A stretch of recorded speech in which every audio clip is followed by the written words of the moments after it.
Good evening, Shubho Sondha. Hello and welcome everyone. This is Alamin Rohman. You are watching TWS Academy. সকলকে TWS এ স্বাগত জানাই। আশা করছি ভালো আছো এবং সুস্থ আছো। শুভ সন্ধ্যা সকলকে। সরি 5 মিনিটের মতো লেট হয়ে গেল, রাইট? 5 minute late. তো 5 মিনিট এই যে লেটটি হলো, আমার সামনেই উপস্থিত আছে ক্যামেরার ওই পাশে আমাদের এখানকার থানার সাব ইন্সপেক্টর। তো উনি এখান দিয়ে যাচ্ছিলেন, TWS একাডেমি লেখা। তো TWS একাডেমি লেখা দেখে নিচে এসে ফোন করে হেল্পলাইনে যে আমি আলামিন স্যারেরই ছাত্র, আমি আপনাদের এই থানারই এখানেই আমি সাব ইন্সপেক্টর হয়েছে এবং একটু স্যারের সাথে দেখা করবো। আমি বললাম আসুন। তো এসছিল, ছবি তুলছিলাম। ও 20 ব্যাচ ছিল। ইন্দ্রজিৎ, হ্যাঁ 10 মিনিট লেট হয়ে গেল সুমন। হ্যাঁ ইন্দ্রজিৎ, ও কিন্তু সাব ইন্সপেক্টর হয়ে গেল, খুব ভালো। এবং আমি শুভকামনা দিয়েছি, আমি বলেছি এদিকে আসলে আবারও আসবে, দেখা সাক্ষাৎ হয়ে যাবে। তো এরকম চলতেই থাকে। চল শুরু করি আজকের ক্লাস। Let's start. আজ এমনি শরীরটা সকাল থেকে ভালো যাচ্ছে না, বুঝেছো? কারণ সকালে আমার একটা ক্লাস ছিল, আজকে না গতকাল, প্রচুর প্রেশার যাচ্ছে। তোমরাও জানো নিশ্চয়ই আমি যে ওইদিকে আবার ওই যে ডিটেল ব্যাচ যেটা শুরু করেছি ফাউন্ডেশন, ওর এখনো আমার 2-2.5 ঘন্টার নিচে আমার একটাও ক্লাস যাচ্ছে না। সো যার ফলে প্রচুর প্রেশার হয়ে যাচ্ছে ওইদিকে। চলো শুরু করতে হবে। অনিতা, মাসুম, তপন, আকাশ, দীপঙ্কর, দেবাংশু। আর আমি তোমাদের আগেও বলেছি, আর আজকেও আমি তোমাদেরকে একটা কথা বলে রাখি, তোমাদের জন্য ফুল লেন্থ মক টেস্ট কিন্তু আমি বানিয়ে, এগুলো তো বানাতে হয় পেইড করে, মানে পয়সা দিয়ে বানাতে হয় যে টেস্ট সিরিজ টিম থেকে। তো ওইগুলো কিন্তু বানানোর কাজ চলছে। ইভেন আমি আরও অর্ডার দিয়েছি, আরও বানাচ্ছি, তারপরে আমরা রিভিউ করে স্কুটনি করে অ্যাপে আপলোড করি, তারপর মক টেস্ট নিই। মানে কি বোঝাতে চাইলাম, ধরো ব্যাচ আমার শেষ হয়ে গেল, এখন এক্সাম হলো না, দেখা গেল আরো 2-2.5 মাস দেরি, কথার কথা একটা বলছি, অ্যাপ্রক্স ঘটনা এরকম যদি সিনারিও ঘটে, বাট আমি কিন্তু মক টেস্টগুলো তৈরি করে রেখে দিচ্ছি। তখন হয়তো তোমার সাথে আমি টাচে থাকবো না, বাট তুমি কিন্তু আমাদের টাচে থেকো ওই মক টেস্টগুলো দেওয়ার জন্য। ওই মক টেস্টগুলো এখন আমি ইউজ করছি না, তার কারণ এখন আমি কম্পিটিশনটা আলটিমেট করতে পারবো না। আলটিমেট কম্পিটিশন করতে হলে আমার এক্সাম ডেট চাই। তো আমি কিন্তু বানিয়ে স্টোর করে রাখছি। তো তোমাদেরকে বারবারই আমি অ্যালার্ট করে রাখছি, যখনই এক্সাম ডেটের খবর অফিসিয়ালি আসবে তবে কিন্তু পরপর আমি মক টেস্টগুলো নিতে থাকবো। আর তোমরা অ্যাপের স্টুডেন্ট, তোমরা অবশ্যই ফুল প্রায়োরিটি পাবে প্রতিটা কোশ্চেন দেখার, তার অ্যান্সার কি দেখার, সলিউশন ভিডিও দেখার। হ্যাঁ যেমন তো, হ্যাঁ এক্সাম ওর খুব ভালো হচ্ছে। চলো, হ্যাঁ এটাই। চলো শুরু করছি। কি কি প্রশ্ন আছে দেখা যাক। আজকে সেট নম্বর 8 নিয়ে আমি উপস্থিত। আর আজকের প্রথম প্রশ্ন দেখো স্ক্রিনে কি বলছে। বলছে জলেতে ফসফরাস জলেতে রাখা হচ্ছে কি কারণে? তার ফসফরাসের ক্ষয় এড়ানোর জন্য, নাকি আগুন ধরা এড়ানোর জন্য, নাকি স্থায়িত্ব নিশ্চিত করার জন্য, নাকি শিশুদের নাগালের বাইরে রাখার জন্য? তো প্রথম প্রশ্ন দেখো স্ক্রিনে, জলেতে ফসফরাস রাখা হয় কিসের জন্য? তো অ্যান্সার হচ্ছে আগুন ধরা এড়ানোর জন্য। তার কারণ কি? তার কারণ জেনে থাকবে নিশ্চয়ই। ফসফরাস বেসিক্যালি উচ্চ বিক্রিয়াশীল হওয়ায় বাতাসে অক্সিজেনের সংস্পর্শে এসে আগুন ধরতে পারে। তাই বাতাসের সংস্পর্শে আসা এড়ানোর জন্য ফসফরাসকে জলে রাখা হয়। অ্যান্ড যে কথা আমি তোমাদেরকেও বলে একটু ছোট ইন্সপায়ার করতে চাই, যে ছাত্রটি যে সাব ইন্সপেক্টর হলো, যার সাথে এখনই দেখা করলাম, ও বললো স্যার আমি আমার জীবনের ফার্স্ট ফেজ বা ইত্যাদি নেট সেট মানে টিচিং প্রফেশনের জন্য সে করছিল, তার সব রকম টপ লেভেল ডিগ্রি তার আছে, বাট টিচিং লাইন থাকতে থাকতে এসআই এরও ফর্ম ফিল আপ করে, এসআই প্রিলি ক্লিয়ার করে, তারপর মেইনস টু ডেসক্রিপটিভ হয় সেটা দেয়, ইন্টারভিউ ক্লিয়ার করে, বর্তমান সে আমার পাশেই থানার পোস্টিং, একদম ইয়ং। তো এই জন্যই আমি তোমাদেরকেও এনকারেজ করি যে সব রকম ফর্ম ফিল আপ করবে। কোন মানে বর্তমান চাকরি বা ইত্যাদি জানো তো কম্পিটিটিভ এক্সামের নামই কম্পিটিটিভ এক্সাম, এখানে প্রচুর কম্পিটিশন। তো কোনটাতে স্থায়িত্ব হবে সেটা বলা মুশকিল, তাই সবগুলোই ফর্ম ফিল আপ করে সবগুলোই চেষ্টা করা উচিত। এই ইগোটা যেন আমাদের মধ্যে না চেপে যায় যে আমি এই কনস্টেবল হব বা আমি সাব ইন্সপেক্টর হব বা রেলে যাব, তো রেলে যাবো, রেল ছাড়া আমার আর অন্য কিছু দেখতে পাচ্ছি না। এই ইগোটা যেন না চলে আসে, মানে এই জেদটা যাতে অ্যাটলিস্ট কম্পিটিটিভ লাইনে না আসে। সবগুলো আমাদেরকে দিতে হবে, এটা মাথায় রাখতে হবে। পরের প্রশ্ন করো।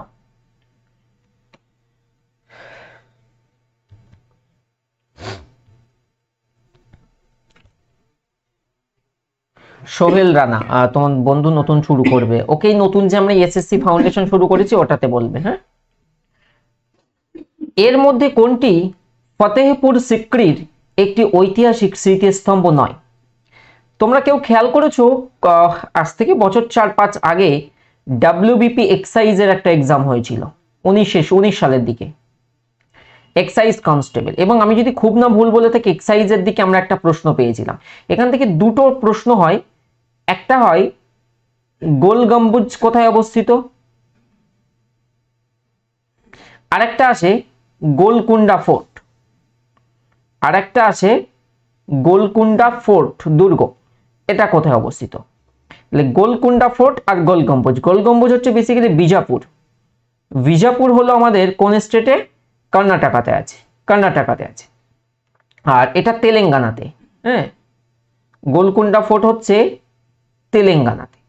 আর ফতেপুর সিক্রির মধ্যে বুলন্দ দরওয়াজা, তারপরে ইবাদত খানা, পঞ্চমহল ওয়াজ বিল্ড বাই, এগুলো সব আকবর, কিন্তু এটা কিন্তু খুব ইম্পর্টেন্ট, আকবর পরীক্ষাতে আসে, পঞ্চমহল ওয়াজ বিল্ড বাই, এক্ষেত্রে অ্যান্সার আকবর।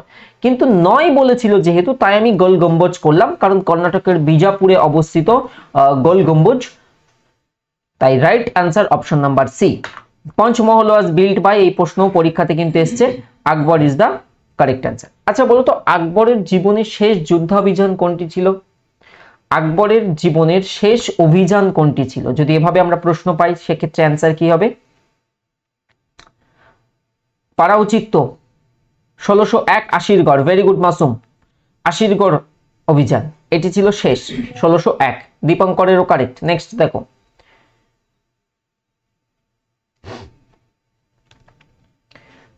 শব্দের 20 হার্টজের কম ফ্রিকোয়েন্সি হলো, শব্দের সাউন্ডের 20 হার্টজ, HZ হার্টজ কম্পাঙ্ক, WEP তেও এসছে প্রিভিয়াস ইয়ারে হার্টজ কিসের, তো সেক্ষেত্রে হচ্ছে কম্পাঙ্ক। তো শব্দের 20 হার্টজ এর কম ফ্রিকোয়েন্সি হলো, সাধারণত আমাদের যদি শ্রবণযোগ্য এর রেঞ্জটা দেখি তাহলে দেখবি 20,000 পর্যন্ত, কিন্তু যদি 20 হার্টজের কম ফ্রিকোয়েন্সিকে আমরা বলি তাকে আমরা কি বলে থাকি? সেটি হয়ে যায় কি ইনফ্রাসনিক, যেটাকে আমরা শুনতে পাবো ইয়েস অর নো। যদি 20 হার্টজের কম ফ্রিকোয়েন্সি যুক্ত শব্দ আমাদের, আমরা কি শুনতে পাবো ইয়েস অর নো? তাহলেই বুঝবো তোমাদের কনসেপ্ট ক্লিয়ার। অ্যান্সার হচ্ছে নো, অ্যান্সার হচ্ছে নো একদমই। আর আরেকটা হয় আল্ট্রাসনিক, যেটা 20,000 হার্টজের বেশি। তো এই জায়গায় ছোট্ট একটা কনসেপ্ট আছে, একবার দেখে নাও। সেটা হচ্ছে 20 হার্টজের কম ফ্রিকোয়েন্সি শব্দ তরঙ্গকে আমরা কি বলে থাকি? ইনফ্রাসনিক শব্দ বলে থাকি। এই জায়গাটা ইম্পর্টেন্ট আছে, মানুষ এই ধরনের শব্দগুলো সাধারণত শুনতে পায় না।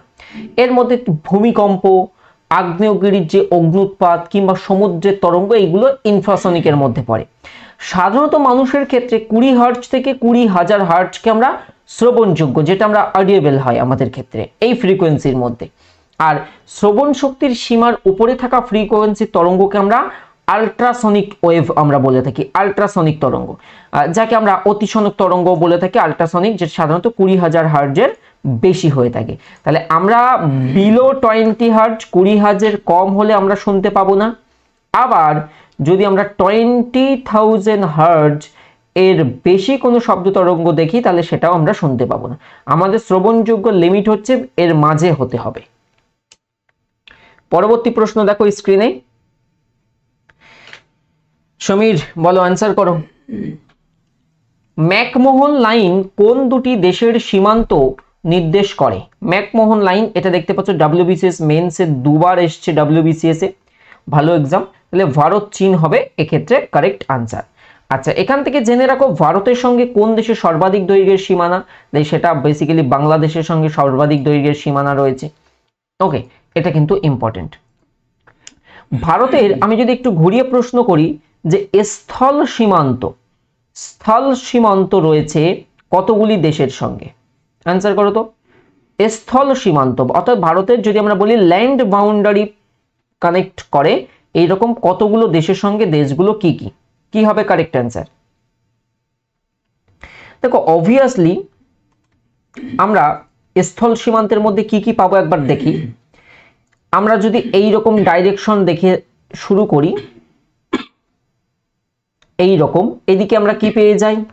এদিকে আমরা পেয়ে যাব আফগানিস্তান 106, আফগানিস্তান, পাকিস্তান, আফগানিস্তান, পাকিস্তান। এদিকে আসলে নেপাল, ভুটান, চীন। পূর্ব দিকে চলে গেলে বাংলাদেশ, মায়ানমার, আর কিছু রইল 1 2 3 4 5 6 7, এই সংখ্যাটা কিন্তু হবে। বাট যদি আমাদের প্রশ্নের ভাষা থাকে এই রকম, এটা খেয়াল রাখবে, আইসিডিএস এ দিয়েছিল 19 সালে, পিএসসি আইসিডিএস রিক্রুটমেন্ট করেছিল, তো সেখানে একটা প্রশ্ন দিয়েছিল যে যদি আমাদের নেইবারিং কান্ট্রি হয়, অর্থাৎ আমাদের প্রশ্নের ভাষা থাকে যে প্রতিবেশী দেশ কয়টি, তখন আমাদের মানে ওয়াটার বাউন্ডারি, ল্যান্ড বাউন্ডারি সব ধরে আমাদের অ্যান্সার হয়ে যাবে 9টি। কটি? 9টি হয়ে যাবে, সেক্ষেত্রে কারেক্ট অ্যান্সার 9। তার মধ্যে ইনক্লুড হয়ে যায় কি কি, তখন ইনক্লুড হয় নিচে একদম আমরা পাই শ্রীলঙ্কা, আর একটা পাবো আমরা মালদ্বীপ। বুঝতে পেরেছো? শ্রীলঙ্কা, মালদ্বীপ। তাহলে তখন উত্তর হয় 9টা। এখানে আমরা পেলাম কত? এখানে আমরা পেলাম 7, এখানে আমরা পেলাম ওয়াটার বাউন্ডারি বা এদিকে দুটো, তাই সব মিলে হলো 7 + 2 9। এটা কিন্তু মাথায় রেখে দেবে। এই প্রশ্নটা দিয়েছিল প্রতিবেশী দেশ, আর এটাও neighbouring country but connects with land border, সেক্ষেত্রে উত্তর কিন্তু 7 এবং এইগুলো হবে। পরবর্তী প্রশ্ন তোমার সামনে, চটপট অ্যান্সার করো।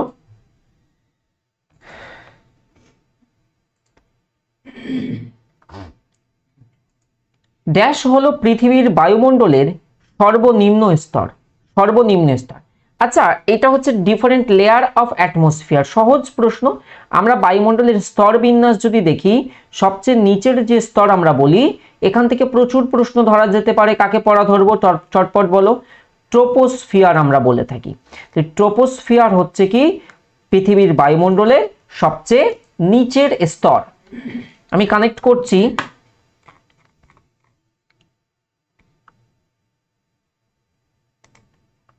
পৃথিবীর বায়ুমণ্ডলের সবচেয়ে নিচের স্তর। এই স্তরটি অন্য আর যে নামে পরিচিত তা হলো, যদি প্রশ্ন আসে এই স্তর অন্য আর কি নামে পরিচিত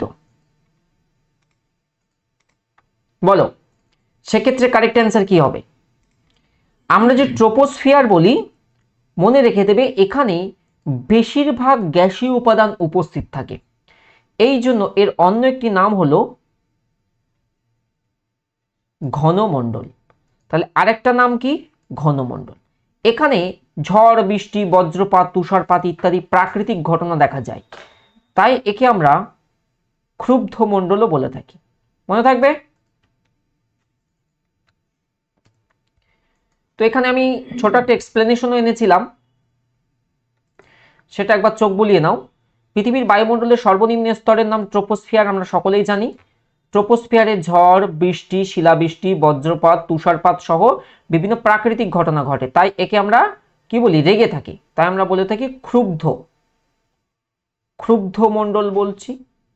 আর উচ্চতার সাথে সাথে তাপমাত্রা হ্রাস পায়, এটা এটা কি জিনিস? কে এক্সপ্লেন করবে? এখানে আমরা একটা টার্ম পেলাম যে উচ্চতা বাড়ার সাথে সাথে উষ্ণতা হ্রাস পায়। তোমরা দেখবে একটা টার্ম শুনে থাকবে যেটি হলো normal lapse rate of temperature. Normal lapse rate of temperature মানে কি? মানে হলো উষ্ণতা হ্রাসের স্বাভাবিক হার। ট্রোপোস্ফিয়ারে প্রতি 1000 মিটার বা প্রতি 1 কিলোমিটার যদি তুমি উচ্চতা ওপরে ওঠো, বায়ুর উষ্ণতা 6.4 ডিগ্রি টিকেট হারে হ্রাস পায়। এই ঘটনাটিকে উষ্ণতা হ্রাসের স্বাভাবিক হার বলা হয়ে থাকে বা normal lapse rate of temperature বলা হয়ে থাকে। মনে থাকবে এটি? হ্যালো, হ্যাঁ স্যার। কি নাম তোমার? স্যার রূপক পুরকাইত স্যার। ওকে, প্রিপারেশনের স্ট্যাটাস কি, কতদিন ধরে চলছে, কোনো সমস্যা? স্যার সমস্যা বলতে গেলে ওই স্যার মানে কলেজের এক্সামের জন্য স্যার একটুখানি ঢিলে হয়ে গিয়েছে স্যার। আচ্ছা, কোন সেমিস্টার চলছে? স্যার এটা 5th সেমিস্টার চলছে। ফিফথ। সাবজেক্ট কি আছে? মানে আর একটা স্যার হলে হয়ে যাবে। সাবজেক্ট কি আছে? Sir geography sir. Very good. তাহলে এখানকার এর থেকে ভালো এক্সপ্লেন কে করতে পারবে? তাহলে একটু ছেলে মেয়েদেরকে ট্রোপোপজ বুঝিয়ে দাও। স্যার ট্রোপোপজ হচ্ছে বায়ুমণ্ডলের এমন একটি সীমানা যেখানে হচ্ছে ট্রপোস্ফিয়ার এবং স্ট্র্যাটোস্ফিয়ারের বাউন্ডারি ওটাকে বলা হয়, যেখানকার কোনো হচ্ছে পরিবর্তন হয় না, মানে একদম নর্মাল থাকে, ওটাকে আমরা ট্রোপোপজ বলি। অর্থাৎ ওটা ট্রোপোস্ফিয়ারের উপরে এবং স্ট্র্যাটোস্ফিয়ারের নিচে মধ্যবর্তী একটি সীমানাকে বলা হয় ট্রোপোপজ। আচ্ছা, মেরুজ্যোতি বা অ্যারোরা লক্ষ্য করা যায় বায়ুমণ্ডলের কোন স্তরে? স্যার মেসোস্ফিয়ারে স্যার। বায়ুমণ্ডলের শীতলতম স্তর কোনটি? স্যার মেসোস্ফিয়ারে। বায়ুমণ্ডলের শীতলতম স্তর। হ্যাঁ স্যার। আর থার্মোস্ফিয়ার স্যার সব থেকে উষ্ণতম স্তর। আর যদি প্রশ্ন আসে শীতলতম গ্রহ? Sir Uranus. এটা কনফিউজিং লাগে, এক এক সময় এক এক রকম উত্তর নেয়, হ্যাঁ স্যার, কখনো ইউরেনাস আর নেপচুন স্যার হ্যাঁ দুটোই দূরেই আছে, তো হ্যাঁ দুটোর মধ্যে যে কোনো একটাই হবে। হবে। এর পরের প্রশ্ন হচ্ছে বায়ুমণ্ডল আমাদের উষ্ণতম গ্রহর নাম কি? স্যার শুক্র গ্রহ, ভেনাস। আচ্ছা, পরের প্রশ্ন স্ক্রিনে যেটি এসছে অর্থনীতি থেকে, ভারতের প্রথম ব্যাংক কোনটি বলো? Sir bank of Hindustan very কলকাতাতে এস্টাবলিশড হয়েছিল। Very good. কোন সময় এস্টাবলিশড হয়েছিল? Sir seven. হ্যাঁ হ্যাঁ হচ্ছে, বলো 1700। 1775। না না না না 75। না না না, বলো হবে 1700। ডবল সেভেন আছে, 1770। 1777। 70। আচ্ছা, এটা কিন্তু খুব পপুলার প্রশ্ন যে ব্যাংক অফ হিন্দুস্তান প্রথম ভারতীয় ব্যাংক বা ভারত হ্যাঁ এস্টাবলিশড ব্যাংক। আর ভারতীয়দের দ্বারা পরিচালিত প্রথম ব্যাংক বললে? Sir PNB, Punjab National Bank sir. Punjab National Bank. Very good. আর ইম্পেরিয়াল ব্যাংক বলতে কোনটাকে বোঝায়? স্যার ইম্পেরিয়াল ব্যাংক হচ্ছে একটি ব্যাংক ছিল যেটি 1955 সালে ন্যাশনালাইজড হয়ে আমাদের এসবিআই নামকরণ হয়েছিল স্যার। এসবিআই নামকরণ করে। কোন সালে ইম্পেরিয়াল থেকে এসবিআই হলো? খুব পপুলার সাল। সিটিজেনশিপের সঙ্গেও একটা সালের সম্পর্ক তুমি খুঁজে পাবে, বলো। 1955। খুব পপুলার, 1955। তোমার কি জিওগ্রাফি অনার্স আছে? হ্যালো,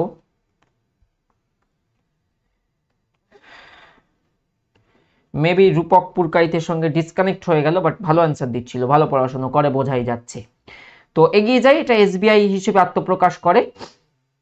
পরের প্রশ্ন দেখো স্ক্রিনে।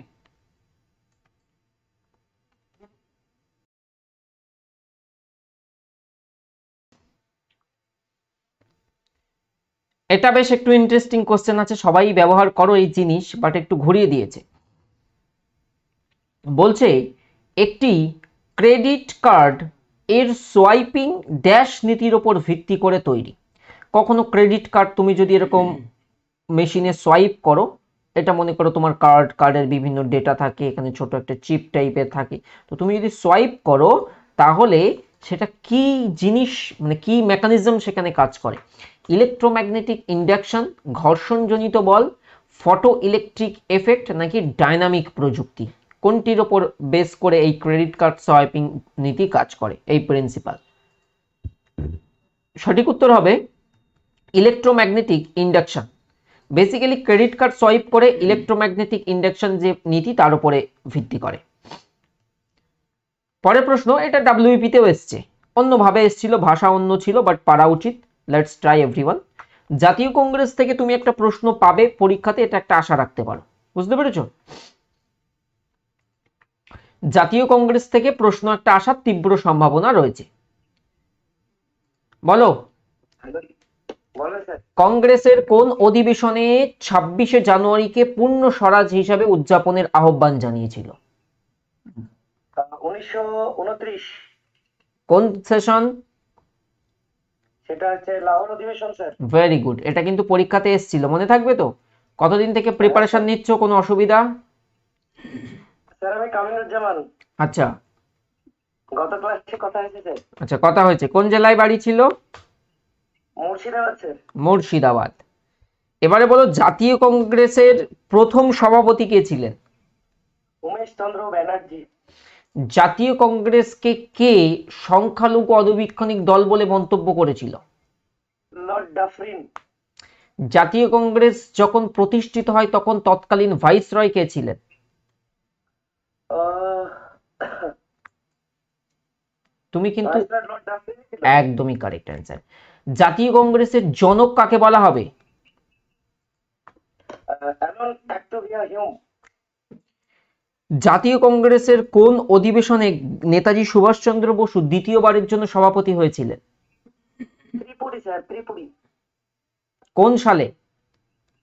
1938, 39। কাকে পরাজিত করে দ্বিতীয়বারের জন্য কংগ্রেস সভাপতি হয়েছিলেন? পট্টাভি সীতারামাইয়া। Very good. আর গান্ধীজি কবে জাতীয় কংগ্রেসের অধিবেশনে সভাপতিত্ব করে? বেলগাঁও অধিবেশন 1924 সাল। কোন গোলটেবিল বৈঠকে গান্ধীজি অংশগ্রহণ করে? দ্বিতীয়। কোত- ইংল্যান্ডে হয়েছিল। পরবর্তী প্রশ্ন, হুম। কংগ্রেসের প্রথম মহিলা প্রেসিডেন্ট কে ছিলেন? Annie Besant. কোন সাল? 1917। আর প্রথম ভারতীয় মহিলা সভাপতি? সরোজিনী নাইডু, 1925, কানপুর অধিবেশন। স্বাধীন ভারতে আমাদের কোন রাজ্যের প্রথম মহিলা ওমেন চিফ মিনিস্টার কে ছিলেন? এ তো মহিলা চিফ মিনিস্টার হ্যাঁ ইউপির হয়েছিল। হ্যাঁ। প্রতিভা প্যাটেল। না, উনি প্রথম রাষ্ট্রপতি ছিলেন। ও রাষ্ট্রপতি। কৃপা বলো। পদ্মজা নাইডু। না, পদ্মজা নাইডু হচ্ছে governor. Sucheta Kripalani is the right answer, মনে থাকবে। সুচেতা কৃপালিনী। পদ্মজা নাইডু ছিলেন পশ্চিমবঙ্গের প্রথম মহিলা রাজ্যপাল। আর ভারতের প্রথম মহিলা রাজ্যপাল বললে তাহলে কি হবে কোন রাজ্যের? ওই তো সরোজিনী নাইডু। সরোজিনী নাইডু। ঠিক আছে, ভালো প্রিপারেশন চলছে, কন্টিনিউ করো। হ্যাঁ স্যার স্যার হ্যাঁ, আমার একটু সমস্যা হচ্ছে। বলে ফেলো। ম্যাথ, আমি ওই আপনার যে জিকে ক্লাসের ওই গুরুত্বপূর্ণ দিবসগুলো আমি মনে রাখতে পারছি না, কিভাবে মনে রাখবো ঠিকঠাক একটু বলে দিন আমাকে। দেখো, এটা তো আমার নিজেরও ব্যক্তিগত ক্ষেত্রে পড়তে পড়তে হয়ে গেছে। সবার প্রথম জানুয়ারি মাসের গুরুত্বপূর্ণ দিবসগুলো এক জায়গায় লিখে ফেলো, লিখে ফেলে একবার গো থ্রু করো, ফেব্রুয়ারিটা করো, মার্চটা করো, এইভাবেই তো হয়ে যায়। অস্বাভাবিক তো কঠিন কিছু না। সব মিলে জানুয়ারিতে মনে করো গোটা 7-8টা, ফেব্রুয়ারিতে গিয়ে ওইরকম আর 7-8টা, এইরকম ভাবে জাস্ট রিডিং পড়ে পড়ে হয়ে যায়। আমার বলতে গেলে জিকে তে ভালো স্কোর হচ্ছে। হ্যাঁ, কারেন্ট অ্যাফেয়ার্স এখনো তেমন মানে সবগুলো করিনি, তবে আপনার গুরুত্বপূর্ণ যেগুলো বলেছেন সেগুলো হয়েছে। রিজনিং ও আপনার মোটামুটি 25-এ 23, 24, 22, 20 এভাবে আসছে। তাহলে কিন্তু ম্যাথে আমি পারছি না, 13-14 উপরে যাচ্ছে না। এবারে দেখো 13-14 হচ্ছে, বাকি কোন চ্যাপ্টারে আটকাচ্ছে সেটা খুঁজে বার করে। যেমন ডাব্লিউবিপি তে পিতা পুত্রের অঙ্ক আসা, মানে প্রবলেম অন এজেস, এ একটা মানে ট্রেন্ড আছে। লাস্ট কয়েক বছরে পিতা পুত্রের অঙ্ক এসছে। সুতরাং যে চ্যাপ্টারে সমস্যা হচ্ছে সেই চ্যাপ্টারের বেসিকটা আগে আমাদের ইউটিউবেও ফ্রি করা আছে, ব্যাচ থাকলে ব্যাচ থেকে করে নাও, নিয়ে তারপর আবার দ্বিতীয় সেট দিতে যাও। বুঝতে পেরেছো? চ্যাপ্টারগুলোকে আগে আইডেন্টিফাই করো। ওর প্রিপারেশনটা কিন্তু ভালো হচ্ছে, কারণ আমি জিকেতে স্ট্রং এমন ছেলে মেয়ে কিন্তু খুব কম পাওয়া যায়। ও কিন্তু সগৌরবে বললো যে জিকেতে আমি এবারে স্ট্রং হয়েছি, এবং রিজনিংয়েও তাই। অঙ্কের সমস্যা, আশা করি সে পেয়ে যাবে সিলেকশন। যাই হোক, আমরা এগিয়ে যাই। পরের প্রশ্ন দেখো স্ক্রিনে কি রয়েছে, খুব ইন্টারেস্টিং একটা প্রশ্ন, অ্যান্সার করো সবাই। এটা কিন্তু খুব ভালো একটা প্রশ্ন, স্ট্যান্ডার্ড লেভেলের প্রশ্ন, লেভেলটা কিন্তু একটু আপ আছে এই কোশ্চেন্সটা। সেটি বলছে স্বনির্ভর গোষ্ঠীর এই যে সেলফ হেল্প গ্রুপ, তোমরা দেখো না সেলফ হেল্প গ্রুপ, তো সেই সেলফ হেল্প গ্রুপের সঙ্গে যে ব্যাংক লিঙ্কেজ ভিএল, যেটা ব্যাংক লিঙ্কেজ প্রোগ্রামের ধারণাটি কোনটির দ্বারা প্রবর্তিত হয়েছিল? এসআইডিবিআই, আরবিআই, নাবার্ড নাকি এসবিআই? কোনটির দ্বারা হয়েছিল বলো?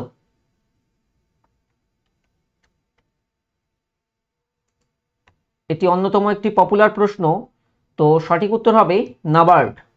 নাবার্ডের ধারা এটা হয়েছিল। তাহলে নাবার্ডের ফুল ফর্ম কি হবে? National bank for all development. পরে আছে না স্যার, এই মুহূর্তে একটা চেষ্টা করো, বলো, চেষ্টা করো। ন্যাশনাল ব্যাংক ফর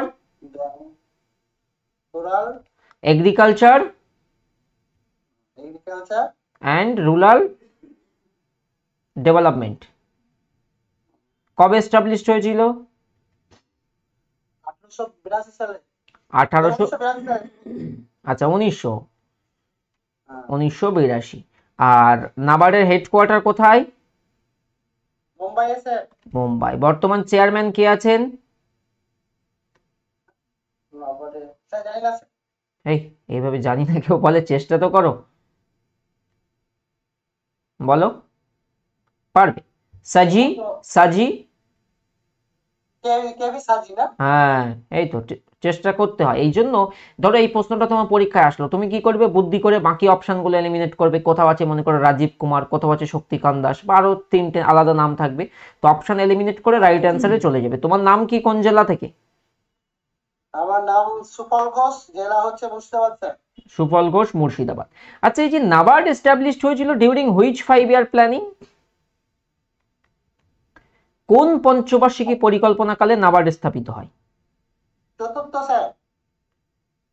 একদম নয়। নাবার্ড আঙুলে গোনো। নাবার্ডের মধ্যে কটা অক্ষর আছে, কটা লেটার আছে আঙুলে গোনো? নাবার্ডে 6টা। ষষ্ঠ স্যার। ষষ্ঠ। তাহলে অ্যান্সার মনে রেখে দেবো, ডিউরিং 6th 5 ইয়ার প্ল্যানিং নাবার্ড এস্টাবলিশড হয়েছিল। আচ্ছা, এক্সপোর্ট ইম্পোর্ট ব্যাংক বা যাকে আমরা এক্সিম ব্যাংক বলি, সেটা কোন সালে এস্টাবলিশড হয়েছিল? ওটাও 82-তে, মনে থাকবে, ওটাও 82-তে, এই জন্যই আসে।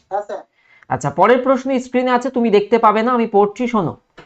ভারতের পূর্ব উপকূলে, জাস্ট ভেবে নাও, ভারতের পূর্ব উপকূল মানে কোন দিকে, কোন সাগরের তীরে হবে পূর্ব উপকূলটা? বঙ্গোপসাগর। এটা হচ্ছে পূর্ব উপকূল, আর পূর্ব উপকূল আছে আমাদের বঙ্গোপসাগরের তীরে। Very good. তো বলছে ভারতের পূর্ব উপকূলে 1611 সালে ইংরেজরা তাদের কারখানা কোথায় খুলেছিল? অপশনস দেখো, তুতিকরিন, ইয়ানাম, মছলিপত্তনম নাকি মাদ্রাজ? অপশন ভাবো কোনটা কোন উপকূলে, তাহলে অ্যান্সার রাইট করতে পারবে।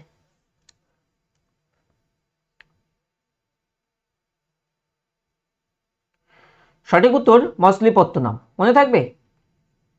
বলো, ভারতে পর্তুগিজরা প্রথম তাদের রাজধানী কোথায় স্থাপন করেছিল?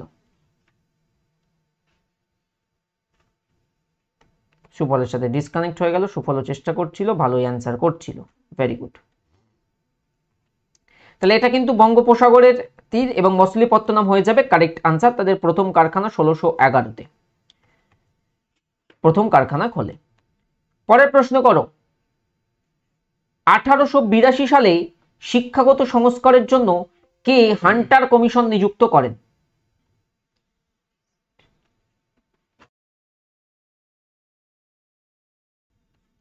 কি হবে কারেক্ট অ্যান্সার? 1882 সালে হান্টার কমিশন কিসের সাথে যুক্ত? এটা কিন্তু পরীক্ষাতে একটা প্রশ্ন আসে। তাহলে হান্টার কমিশন কি? শিক্ষার সাথে সম্পর্কিত, শিক্ষা ব্যবস্থার ক্ষেত্রে। এবং এখানে কতগুলো তোমার এরকম কমিশন আছে এবং তাদের রিপোর্ট কবে পেশ করেছিল আর এই কমিটি কবে গঠিত হয়েছিল, এখান থেকে প্রিভিয়াস ইয়ারেও প্রশ্ন এসছে। ঠিক আছে, বলো কি হবে কারেক্ট অ্যান্সার? আচ্ছা, কেউ কি কানেক্ট আছো? তোমার নামটা বলবে, জোরে বলতে হবে, একটু শুনতে পাচ্ছি না। আচ্ছা, রিয়া সরকার, হ্যাঁ বলো। প্রশ্নটি হচ্ছে 1882 সালে শিক্ষাগত সংস্কারের জন্য কে হান্টার কমিশন নিযুক্ত করেন? রিপন, একদমই correct. Ripon is the correct answer. এই হান্টার কমিশন ছাড়া এই শিক্ষাগত ক্ষেত্রে আর কি কোনো কমিশনের নাম মাথায় আসছে? Sadler commission. এই স্যাডলার কমিশন কবে, কার নেতৃত্বে গঠিত হয় এবং স্যাডলার কমিশন কবে তার রিপোর্ট পেশ করেছিল? এটা ইন্টারেস্টিং কোশ্চেন।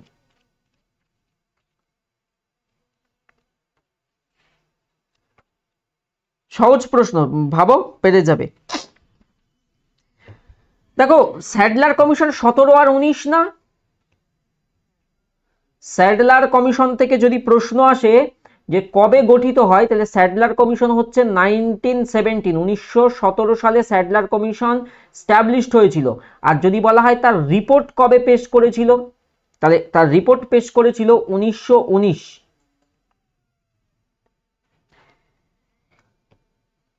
ভারতীয় বিশ্ববিদ্যালয় কমিশন বা কলকাতা বিশ্ববিদ্যালয় কমিশন কোন কমিশনের অন্য নাম? স্যাডলার কমিশন, একদমই রাইট। আর একটা প্রশ্ন আসে যে এই বিশ্ববিদ্যালয়ের ওপরে যে আইন 1904 সালে কে প্রবর্তন করেছিল? কার্জন, একদমই রাইট। ঠিক আছে, ভালো হচ্ছে।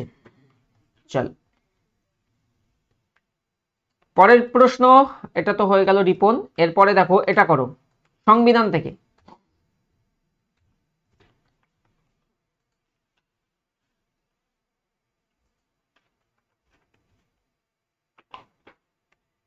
সংবিধান গৃহীত হওয়ার সময় এর 395টি অনুচ্ছেদ এবং কতটি তফসিল ছিল? এখান থেকে দুটো মোস্ট পপুলার কোশ্চেন, ভারতের সংবিধান কবে গৃহীত হয় আর আমাদের সংবিধান কবে কার্যকর হয়েছিল? বলো।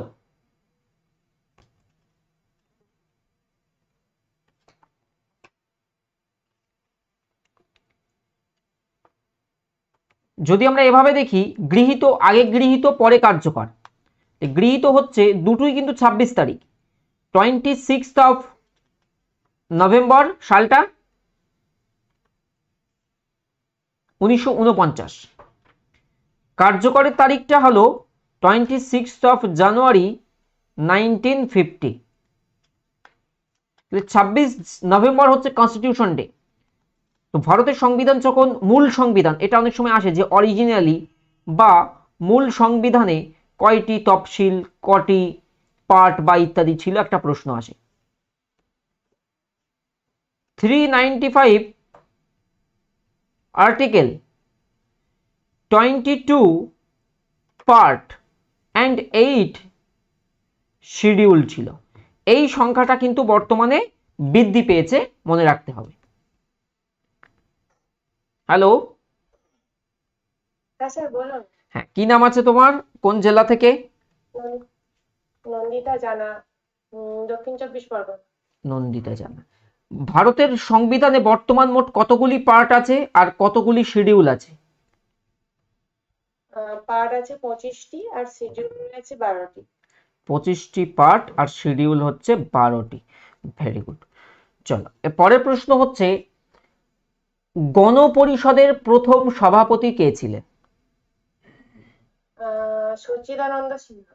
আচ্ছা, আর নর্মালি যদি প্রশ্ন এরকম আসে যে স্থায়ী সভাপতি কে ছিলেন? তখন রাজেন্দ্র প্রসাদ। রাজেন্দ্র প্রসাদ। স্বাধীন ভারতের প্রথম শিক্ষামন্ত্রী কে ছিলেন? মৌলানা আবুল কালাম আজাদ। সত্যশোধক সমাজের প্রতিষ্ঠাতা কে ছিলেন? জ্যোতিবা ফুলে। Very good. কলকাতা মাদ্রাসা কার সময় প্রতিষ্ঠিত হয়েছিল? Warren Hastings. Warren Hastings, 1781, right? আচ্ছা, পরের প্রশ্ন, কলকাতা মেডিকেল কলেজ কবে প্রতিষ্ঠিত হয়, কার সময়? 1835 সালে Lord William Bentinck. Bentinck, very good. ভালোই তো প্রিপারেশন হচ্ছে, কোনো অসুবিধা? ইংলিশটা প্রবলেম হয় স্যার। ইংলিশটা এমনি মক টেস্ট দিলে ইংলিশে 10-এ কত পাও? বেশি ওঠে না, 4-5। খুব প্রবলেম ইংলিশটা। ঠিক আছে, তো যদি 4-5 আমি অ্যাভারেজ মার্কস নিয়ে চলি, আর এদিকে জিকে, ম্যাথ, জিআই, এই তিনটেতে ভালো আছে? কি অসুবিধা হচ্ছে না, আগে হতো ম্যাথ ট্যাথ গুলো, এখন মোটামুটি হয়ে গেছে অনেকটা। খুব কঠিন হলে একটু একটু অসুবিধা হয়, না হলে ইজি কোশ্চেনই ঠিক আছে, অসুবিধা হয় না। আচ্ছা, আর ঠিক আছে। এটা কি প্রথমবার নাকি আর আগেও, বাইরের ক্লাসটা এটি কি প্রথমবার নাকি আগেও এক্সাম দেওয়া হয়েছে? Hello, maybe disconnect. চলো পরের প্রশ্ন। রঙ্গস্বামী কাপ কোন খেলাধুলোর সাথে সম্পর্কিত? অ্যান্সার করো।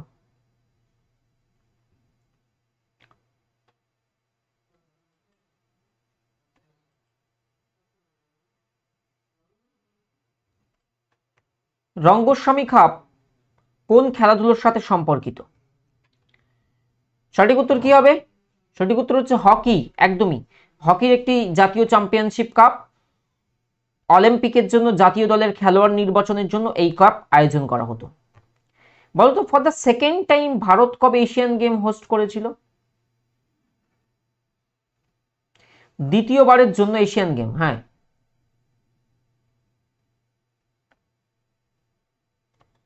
1981। না, একটু ভুল হয়ে গেল। 1982, 82-তে। 1982। হ্যাঁ, আর প্রথমবারের জন্য হোস্ট কবে হয়েছিল, ফার্স্ট টাইম? ভারত মানে 1951 সালে। 1951, একদম কারেক্ট। তোমার নাম কি, কোন জেলায় বাড়ি? দিল্লি। হ্যাঁ, অরুণ মন্ডল, গঙ্গাজলঘাটি থানা, Bankura district. Arun Mondal, Bankura. Very good. Arun Mondal. হ্যাঁ হ্যাঁ হ্যাঁ। বলো 2015 সালে ভারতে পরিকল্পনা কমিশনের পরিবর্তে কোন প্রতিষ্ঠানটি প্রতিষ্ঠিত হয়েছিল? নাবার্ড, আরবিআই, সেবি নাকি নীতি আয়োগ? নীতি আয়োগ। এই নীতি আয়োগের ফুল ফর্ম কি?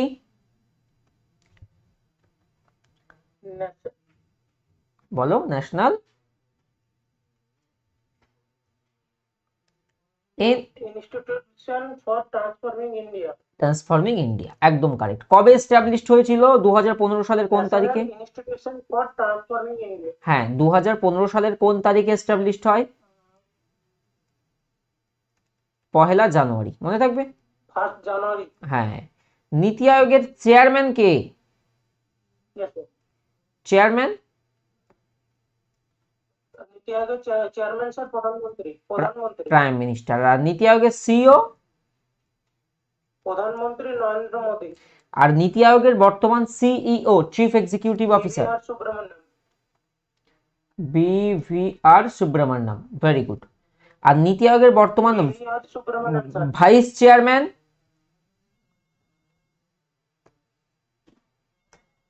সুমন বেরি স্যার। সুমন বেরি। বলো, কোনো অসুবিধা হচ্ছে প্রিপারেশন করতে? কোনো প্রবলেম হচ্ছে?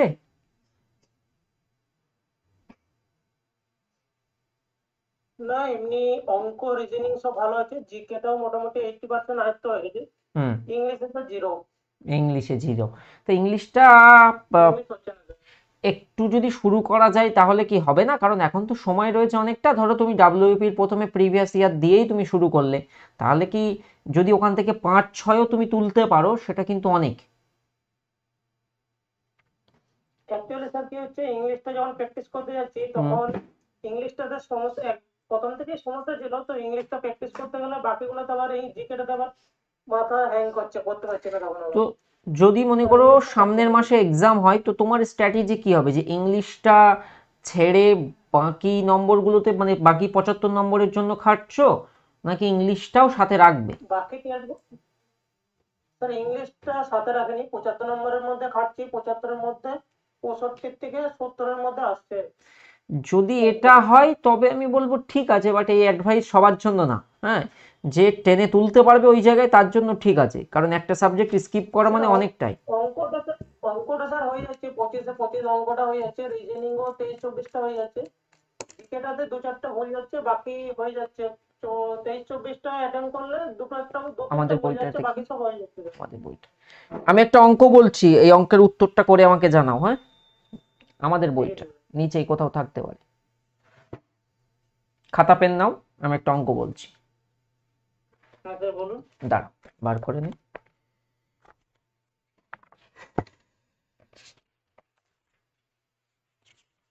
একটা অঙ্ক দেব আর একটা রিজনিং দেব। হ্যাঁ,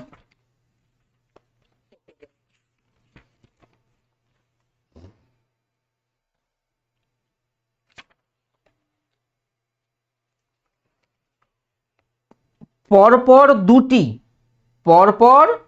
দুটি অখণ্ড সংখ্যার বর্গের পার্থক্য 37 হলে বৃহত্তম সংখ্যাটি কত? পরপর দুটি অখণ্ড সংখ্যার বর্গের পার্থক্য 37 হলে বৃহত্তম সংখ্যাটি কত? No option.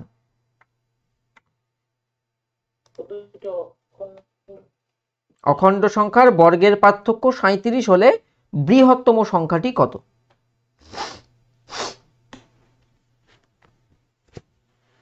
বৃহত্তমটা 25। ঠিক করে ক্যালকুলেশন করো, অ্যান্সার হয়নি।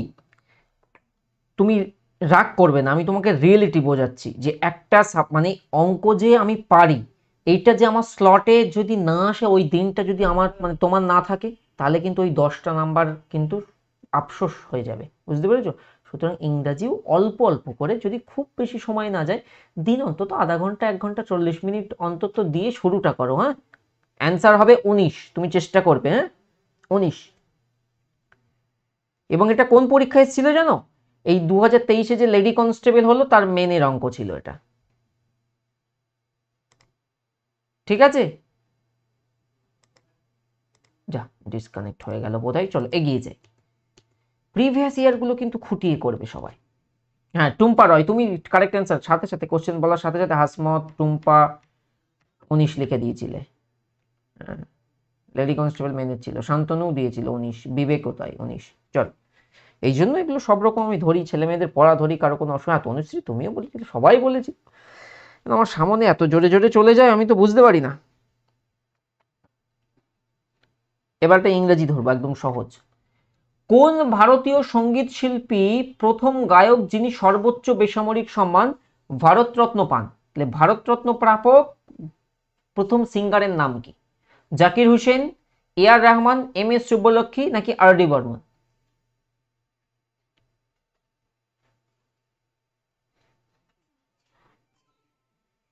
সঠিক উত্তর হবে, এটা কিন্তু খুব পপুলার প্রশ্ন, এসএসসি তে দেয়, মাল্টিপল টাইম দিয়েছে প্রশ্নটি।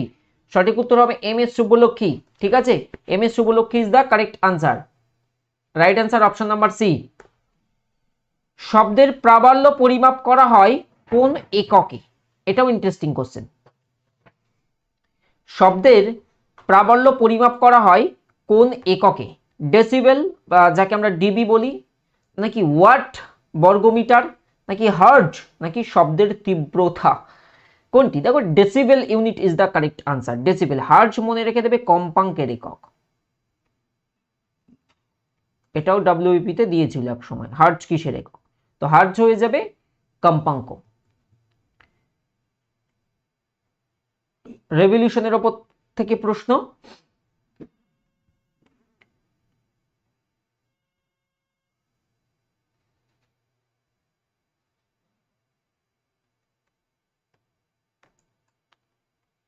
সবুজ বিপ্লব 1965 সালে শুরু হয়েছিল এবং ড্যাশ পঞ্চবার্ষিকী পরিকল্পনা ছিল এই সালের মধ্যে। জাস্ট সহজ প্রশ্ন। এই 1961 থেকে 66, হুইচ 5 ইয়ার প্ল্যানিং? পঞ্চবার্ষিকী পরিকল্পনা একটু পড়লেই জানবে, 3rd 5 ইয়ার প্ল্যানিং। এদিনই দেখবে ডাল্টন স্যার ইউটিউবেও পঞ্চবার্ষিকী পরিকল্পনার ক্লাস করিয়ে দিয়েছেন, দেখে নেবে। ইন্ডিয়ান প্রিমিয়ার লিগ বা আইপিএল আগামী মরশুমও শুরু হতে চলেছে। তো এটা একটু পুরাতন প্রশ্ন। কিরকম প্রশ্ন? বলছে ইন্ডিয়ান প্রিমিয়ার লিগ বা আইপিএল ক্রিকেট টুর্নামেন্টের প্রথম আসর কবে অনুষ্ঠিত হয়েছিল? এর প্রথম আসর, দেখো ফার্স্ট আইপিএল হয়েছিল 2008 সালে। এটা আমি কিভাবে মনে রাখতে বলি?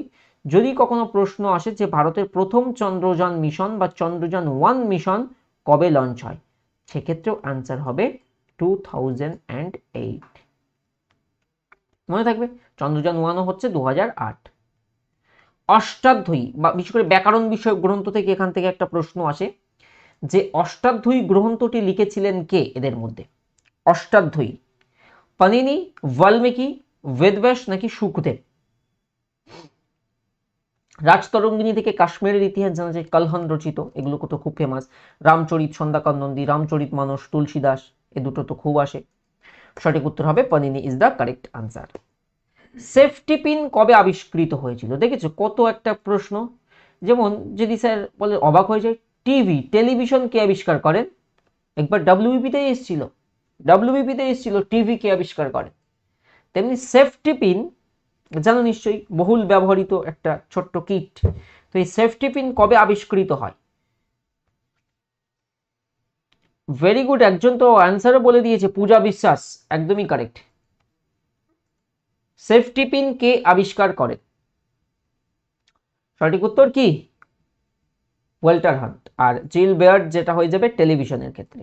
সঠিক উত্তর 1849, option number A. Vitamin C এর অভাবের ফলে সৃষ্ট একটি রোগ হলো। ভিটামিন সি রাসায়নিক নাম মনে রেখে দেবে,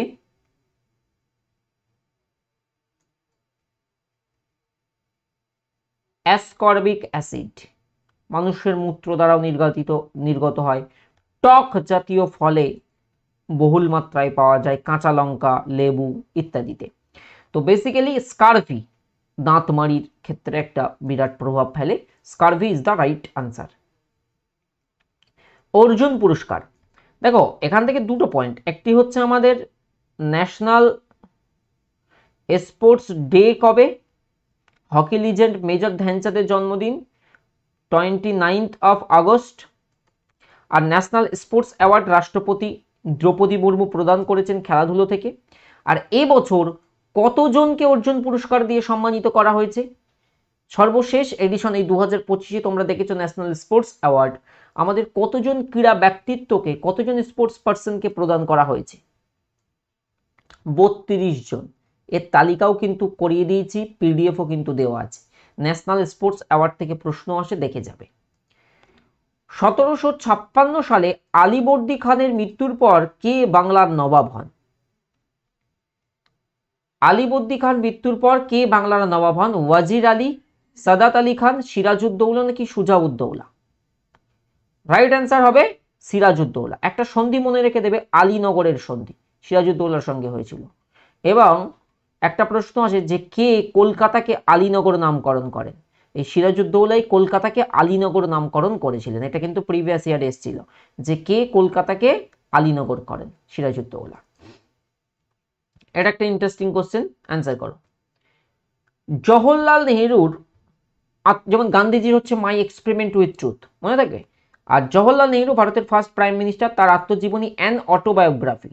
এই অ্যান অটোবায়োগ্রাফি অন্য কি নামেও পরিচিত? The unfinished innings, toward freedom, the accidental prime minister, my idea of education. কি হবে correct answer? An autobiography, J L নেহরুর আত্মজীবনী বই, এটি অন্য যে নামেও পরিচিত। সঠিক উত্তর টুয়ার্ড ফ্রিডম। Interesting question. আর মাই এক্সপেরিমেন্ট উইথ ট্রুথ হচ্ছে গান্ধীজি। তোমরা একটা বইয়ের একটা ক্লাস দেখে নেবে, ইউটিউবে সার্চ করবে বুকস অ্যান্ড অথর, আলামিন স্যার, এটা করবে।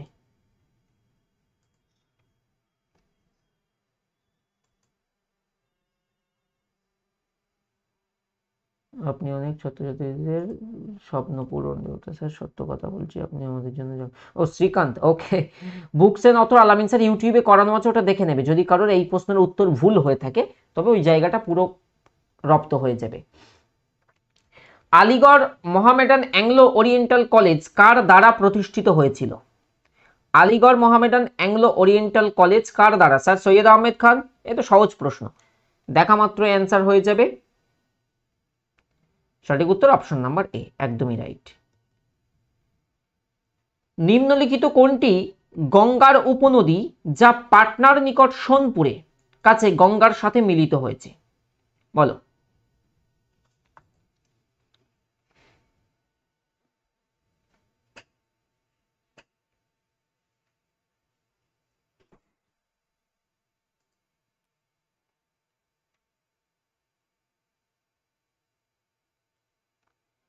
সঠিক উত্তর কি হবে? গন্ডক, মনে রাখবে, Gandak is the correct answer. এইটাই তো অনেকে ভুল করবে। এখানেই তো একটা প্রশ্ন আসে, বিহারের দুঃখ তখন উত্তর হবে কোশি নদীকে বিহারের দুঃখ বলে। গন্ডক নদী, যেটা তোমরা এই যে প্রশ্ন দেখছো, ভারতের বিষয়ে গঙ্গার বাম তীরবর্তী নদী, হ্যাঁ, গঙ্গার বাম তীরবর্তী নদী, এটা প্রশ্ন আসে। সোনপুরে গঙ্গার সাথে মিলিত হয়। আর কোশিকে বলা হয় সরো অফ বিহার, বিহারের দুঃখ, বাংলার দুঃখ যেমন দামোদর বলে তেমনি। এটা কিন্তু ইন্টারেস্টিং, অনেকে ভুল করেছো, ম্যাক্সিমাম কোশি করেছো, ভুল হয়েছে। ভারতীয় জাতীয় কংগ্রেস কত সালে জাতীয় পরিকল্পনা কমিটি প্রতিষ্ঠা করে? বুঝতে পেরেছি মাসুম, তুমি ওইভাবে করেছো, ওইভাবে করলে ভুল হয়েছে। এইটা ট্রিকি কোশ্চেন ছিল, আজকে সেটে বাস ভালো ভালো কোশ্চেন আছে। শ্রীকান্ত অ্যান্সার করো। ভারতীয় জাতীয় কংগ্রেস কত সালে জাতীয় পরিকল্পনা কমিটি প্রতিষ্ঠিত করে? সঠিক উত্তর কি 1938, 38-এ। তোমরা যেটা 50 করছো সেটা আলাদা।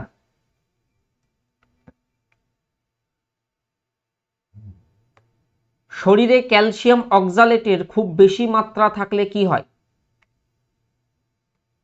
ক্যালসিয়াম অক্সালেট বেশি মাত্রায় থাকলে কি হয় বলো? কিডনিতে পাথর হওয়ার সবচেয়ে সাধারণ লক্ষণ হচ্ছে ক্যালসিয়াম অক্সালেট, মূলত উদ্ভিদের টিস্যুতে এতে পাওয়া যায়, হ্যাঁ, এবং পাথর হচ্ছে এর মেন সমস্যা। সঠিক উত্তর কিডনিতে পাথর। সুল-ই-কুল নীতি কে প্রবর্তন করে? ইলতুৎমিশ, মুবারক শাহ, আকবর নাকি মোহাম্মদ শাহ? তোমাদের কিন্তু ওই যে মক টেস্টগুলো নেওয়া হবে, আমি ক্লাসে শুরুতে বলছিলাম, ওগুলো কিন্তু ফুল মক হবে, মানে 85। সেটা তুমি ডাব্লিউবিপি দাও তাহলে একটাই স্টেপ, আর কেপি দিলে মেনের জন্য কাজে লাগবে, ঠিক আছে? সো এটা 85 মার্কসের ফুল হবে। আমরা তৈরি করছি এবং অপেক্ষা করছি এক্সাম ডেটের জন্য। তারপর তোমাদের যদি ব্যাচও শেষ হয় তোমরাও অ্যাক্সেস পাবে, কোনো অসুবিধা নেই, কারণ আমি ওটা ফ্রি ফর অল করবো কম্পিটিশনটা বাড়ানোর জন্য। বুঝতে পেরেছো? এখন জাস্ট পড়তে থাকো। তো সঠিক উত্তর কি হয়ে যাবে? আকবর, আকবরের সময়, ঠিক আছে? সলিকুল আকবরের সময়। ভারত সভা কবে প্রতিষ্ঠিত হয়? হ্যাঁ হ্যাঁ হ্যাঁ, ওটা ফ্রি, সবার জন্য ফ্রি থাকবে। আর তোমাদের অ্যাপে যে মক টেস্টগুলো দেওয়া হয়েছে ওইগুলো দেবে।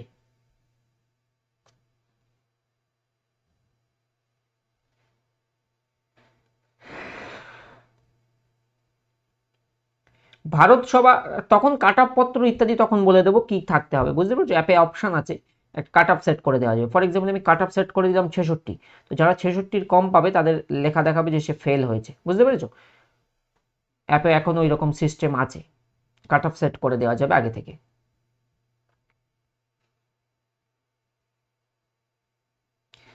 ভারত সভা 1876, একদমই কারেক্ট, 1876 ভারত সভা 1876। সুরেন্দ্রনাথ বন্দ্যোপাধ্যায়, মনে থাকবে, ইন্ডিয়ান অ্যাসোসিয়েশন যেটা আসে, সুরেন্দ্রনাথ বন্দ্যোপাধ্যায়।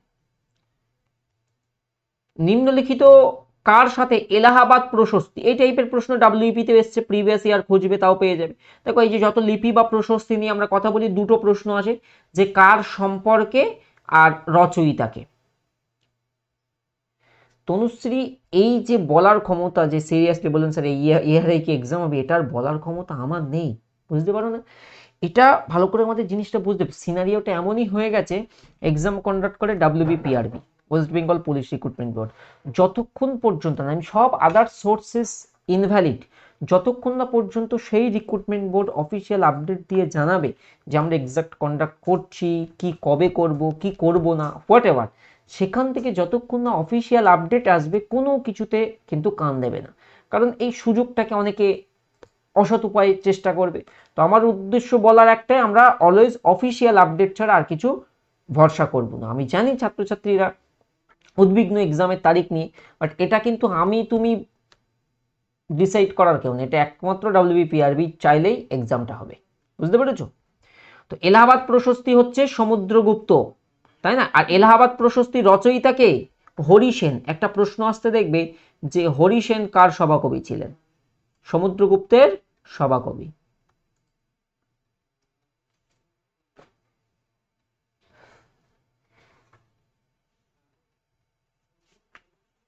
নেক্সট, সুবর্ণরেখা নদী কোন জেলা দিয়ে প্রবাহিত? এটা ইন্টারেস্টিং কোশ্চেন, করো।